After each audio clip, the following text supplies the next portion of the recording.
going through the book 50 Challenging Problems in Probability, and this is question number 9. It's called craps. The game of craps is played with 2 dice, and it's one of America's fastest and most popular gambling games. Calculating the odds associated with it is an instructive exercise. So the rules are you get the totals for 2 dice counts. The player throws the dice and wins at once if the total for the first throw is either 7 or 11, and they lose at once if it's either 2, 3, or 12. Any other throw is called their point. So if the first throw is a point, then the player throws the dice repeatedly until they either win by throwing their point again or loses by throwing 7. And we want to know the player's chance at winning. To start, I'm going to write out all the outcomes of the sum of 2 dice.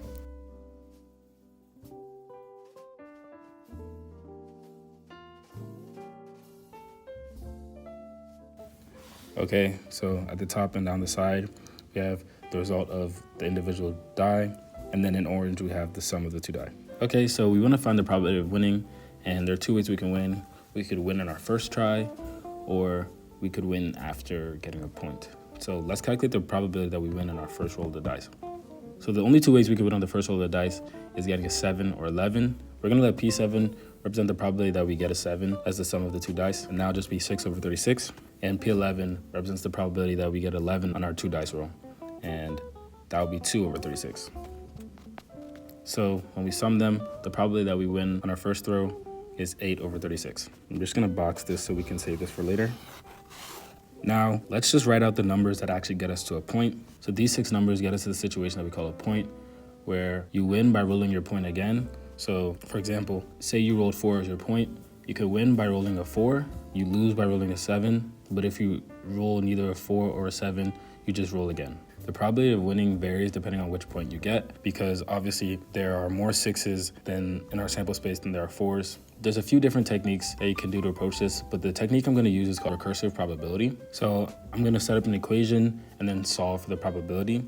So here, for notation purposes, P sub n will denote the win probability on point n. So to start, I'm going to start with P sub 4, which is just the probability that we win given 4 is our point. Okay, so let's talk about our conditions.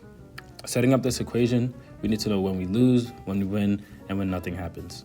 So we win 3/36 at a time, because as you see here in the bottom right corner,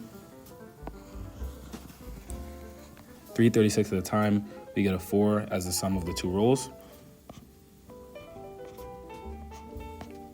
I'm going to multiply that by 1 because that's the probability we win. Then when do we lose on our point? We lose when we get a 7, and that happens 6/36 at a time because there are 6 7s in our sample space. I'm going to multiply that by 0 because that's the probability that we don't win. And then all the other times, we're essentially just back at point, and we're back where we started.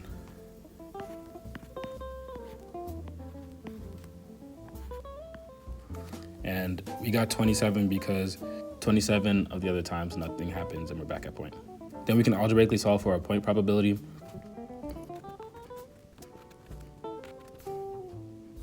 And we get that the win probability given 4 is our point is 1/3. I'm going to go through that for the rest of the 5 numbers that are our possible points.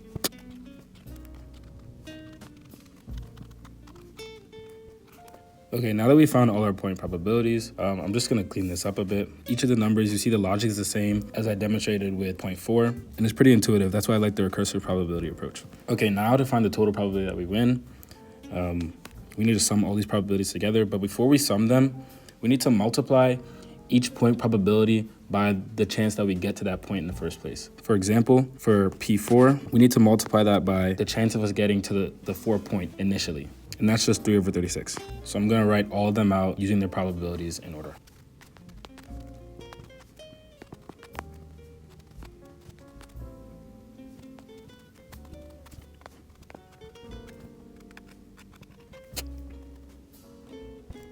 So this orange P is the probability that we win given we get to point. And this blue P is just gonna represent the probability that we win on our first try, which we already calculated up here. And we saw that was 8/36.